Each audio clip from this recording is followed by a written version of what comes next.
చిన్నప్పుడు షాపుకి పోతే బి లైక్ చిని అవ్వ ఇప్పుడు ఇవి ఆపోజిట్ ఏం లేదు ఇక ఆ దుకాణ పొడు కిందికెళ్ళి మీదికి చూస్తాడు ఇక నన్ను ఈ అవ్వ అందుకే ఈ దుకాణంలో పొమ్మంటే పోనే పోవద్దు ఏదైనా సామాన్ తీసుకురమ్మంటే చెప్పుడు మంచిగానే చెప్తారు కానీ మనకేమో గుర్తుండదు ఆడికి పోతే ఇప్పుడు వానితోనే ఎంతున్నదో దుకాణ పొంతోని అంకుల్ ఏమైంది బాబు మళ్ళేం కావాలి? అంటే అది అంకుల్ ఏంటిది బాబు చెప్పు. చిని అవ్వ ఇప్పుడు ఇజ్జది పోతుంది కావచ్చు ఇది కాదు వేరేది ఏమంటే ఇప్పుడు ఇది వాపస్ ఇయ్యకపోతే ఏం లేదు ఇక మా అమ్మ కొట్టనే కొడుతుంది ఇంటికి పోతే.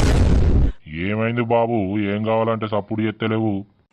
అంకుల్ ఏం లేదు పెసరపప్పు తెమ్మంటే నేను శనగపప్పు తీసుకుపోయినా మర్చిపోయి కొంచెం ఇది వాపసు తీసుకొని పెసరపప్పు ఇయ్యవా అట్టనే సంతూర్ సబ్బు తీసుకొని బట్టల సబ్బి. బాబు ఏదన్నా ఉంటే ఫస్టే చెప్పాలి, ఇట్లా వాపోసిస్తే తీసుకో. అంకుల్ ప్లీజ్ అంకుల్ ఈ ఒక్కసారి తీసుకోండి అంకుల్ ఇంకొకసారి